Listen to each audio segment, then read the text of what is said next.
வணக்கம் மக்களே. நம்ம இன்னைக்கு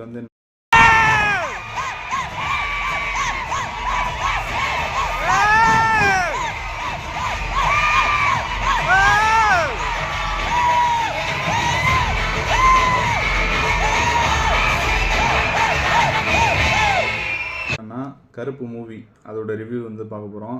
இந்த டப்பா எனக்கு அதில் தான் கொடுத்தாங்க. நல்லா இருக்கா, சூப்பராக இருக்குன்னு நினைக்கிறேன். கருப்பு மூவி ஒரு எக்ஸ்ட்ராடினரி மூவி.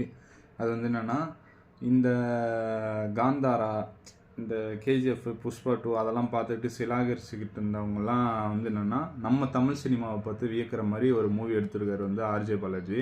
நான் கூட அந்த ரோஹிணி தேட்டரில் ஏதோ ஒரு தேட்டரில் அவர் ரியாக்ஷன் ஒன்று கொடுத்துருந்தாரு. அதை பார்த்துட்டு ரொம்ப இது பண்ணுறாரு போலே அப்படின்ற மாதிரி தான் எனக்கும் இருந்துச்சு. கடைசியில் பார்த்தா you deserve it RJ Balaji ப்ரோன்ற மாதிரி தான் வேறு லெவலில் பண்ணியிருக்கிறாரு. இந்த படத்தோட கதை என்னென்னா, கேரளாலேருந்து ஒரு அப்பாவும் பொண்ணும் வராங்க. அவங்களோட நகை காணாமல் போகுது. அந்த நகையை இது பண்ணுறதுக்காக கோர்ட்டுக்கு போகிறாங்க. ஆர்ஜே பாலாஜி கிட்ட போகிறாங்க. அவர் என்னென்னா, அந்த நகையிலேருந்து கொஞ்சம் அடிக்கணும்னு நினைக்கிறாரு. அதை இவர் வேண்ட கருப்புசாமியை நேரில் இறங்கி அவருக்கு நீதி வாங்கி கொடுக்குறாரு. அது பின்னாடி என்னென்னலாம் நடக்குது அப்படின்றது தான் அந்த படத்தோட மீதி கதை. ரொம்ப எக்ஸ்ட்ராடினரியாக இருக்குது. சூர்யா வேறு லெவலில் நடிச்சிருக்காப்புல. எப்படி சொல்கிறதுனா, உண்மையிலேயே கருப்பசாமியே அவதாரம் எடுத்து நடித்த மாதிரியே நடிச்சிருக்கிறாரு. நிறைய பேர் என்னென்னா, தயவு செஞ்சு இந்த யார் இவங்க சாமி வர கேங்லாம் இருக்கும்ல, அவங்களெல்லாம் இந்த படத்துக்கு கூப்பிட்டு போயிடாதீங்க. நிறைய பேர் ஏற்கனவே சாமி ஆட ஆரம்பிச்சிட்ருக்காங்க. உங்களுக்குமே அந்த ஃபஸ்ட் ஹாஃபில் இன்ட்ரோ வேறு லெவல். இன்ட்ரோவில் அப்படியே ஒரு கருப்பு சாமியோட அவ்வளோ ஹேண்ட்ஸமான ஒரு கருப்பு சாமியை நான் இப்போ தான் பார்த்தேன். கருப்பு சாமி ரொம்ப உக்கிரமாக இருப்பார், அழகாக இருப்பார். ஓகேங்களா. சூர்யா அந்த வேஷத்தில் நடிக்கும்போது அவரோட இது என்னென்னா இன்னும் ரொம்ப சூப்பராக இருக்குது. ஓகேங்களா. கருப்பசாமியே அவதாரம் எடுத்த மாதிரி இருக்குது. ஓகேங்களா. நம்ம என்னென்னா, ஒரு சின்ன வயசுலலாம் என்னென்னா கருப்பசாமி அப்படி இப்படின்னுவாங்க. நமக்கே ஒரு மாதிரி பயமாக தான் இருக்கும். இதில் பார்த்தா என்னென்னா ரொம்ப சூப்பராக இருக்குது. இன்ட்ரோவில் சரியான பீக்கு. இன்ட்ரோவில் என்னடா இப்படி ஒரு இன்ட்ரோவில் வச்சுருக்காங்க அப்படின்ற மாதிரி ஆக்ஷன் சீக்வன்சஸ்லாம் வேறு லெவலில். அதுக்கப்புறம் என்னென்னா, இன்ட்ரோலேயே அந்த கோஸ்ட் ரைடர் மாதிரி ஒரு சீனில் அப்படியே ஒரு பைக் அப்படியே மாறி குதிரையாக மாறுறது, அதெல்லாம் அனிமேஷன்லாம் வேறு லெவல். Extraordinary animation.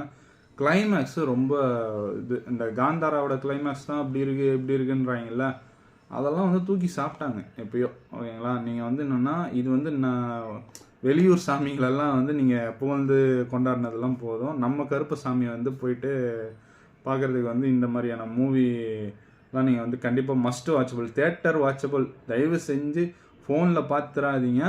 ஏன்டா மிஸ் பண்ணிட்டோன்னு கண்டிப்பாக ஃபீல் பண்ணுவீங்க. அந்த மாதிரி ஒர்த்தான மூவி. சாமி ஆடணும்னு நினைக்கிறவங்கலாம் தேட்டருக்கு போய் சாமி ஆடுங்க. அவ்வளோ வேறு லெவலில் இருக்குது. இந்த கங்குவா படத்தப்போ கலாச்சாங்கல்ல சூர்யா ஒரு கேங்கு, அவங்கெல்லாம் யாராவது இருந்தால் கொஞ்சம் கூட்டிகிட்டு போங்க மறக்காமல். அவ்வளோ முரட்டு கம்பேக் கொடுப்பாருன்னு தெரியும். இவ்வளோ முரட்டு கம்பேக்கா அப்படின்ற மாதிரிலாம் இல்லை. நிறைய ஓப்பனாக சொல்லப்போனால் நிறைய சூர்யா ஃபேன்ஸ் இப்போ காலை தூக்கிட்டு நடந்துக்கலாம். அந்த அளவுக்கு வேறு லெவலில் இருக்குது மூவி. ஒவ்வொரு சீனுமே ரொம்ப நல்லாயிருக்கு. அது ஒரு உலகம், தனி உலகன்ற மாதிரி இருக்குது. ஒரு ஃப்ரான்ச்சைஸ் மாதிரி உருவாயிடும். பார்ட் 2 வர லீடு கொடுத்து வச்சுருக்கிறாரு ஆர்ஜே பாலாஜி. ஆர்ஜே பாலாஜியோட ஆக்டிங்கும் ரொம்ப ஒரு கோர்ட் சீன் செம்மையாக நடிச்சிருக்காரு. அது வேறு லெவலில். அதே மாதிரி அந்த மலையாளத்துலேருந்து ஒரு ஆக்டர், அவர் பார்த்தாலே நமக்கு அவ்வளோ பாவமாக இருக்குது. அதுவே நமக்கு அந்த எமோஷன்ஸ்லாம் நம்ம சூப்பராக கனெக்ட் பண்ணிடுது.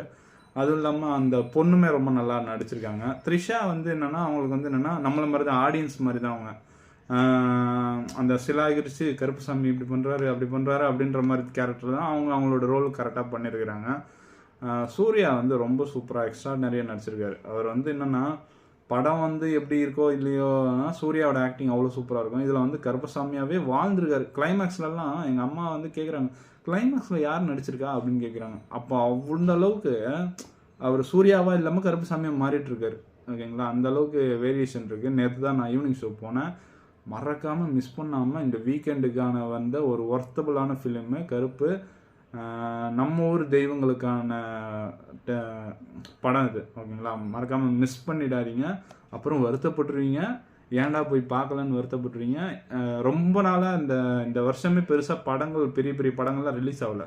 அதுக்கேற்ற மாதிரி ஒரு ஒரு நல்ல கமர்ஷியல் பேக்கேஜ் உள்ள ஒரு படம் போனீங்கன்னா, அதுவும் குழந்தைங்களாம் ரொம்ப மேசிவாக என்ஜாய் பண்ணுவாங்க அந்த படத்தை. ஒரு சூப்பர் ஹீரோ ஃபிலிம் அந்த மாதிரி இருக்குது. ரொம்ப நாள் கழித்து ஒரு நல்ல படம். மறக்காமல் நம்ம சேனல் சப்ஸ்கிரைப் பண்ணுங்கள். யாருக்காவது ஜோதிடம் ஏதாவது சம்மந்தமான பார்க்கணுன்னா 6383866221 நம்பரில் வந்து காண்டாக்ட் பண்ணுங்கள். உங்கள் டேட்டா பற்றி, பிளேஸாக பற்றி, டைமை பற்றி போட்டிங்கன்னா நம்ம பக்கமாக ஜாதகம் பற்றி சொல்லுவோம் கருப்பூரோட அருளோட. ஓகேங்களா? மறக்காமல் நம்ம சேனலை சப்ஸ்கிரைப் பண்ணுங்கள். நன்றி, வணக்கம்.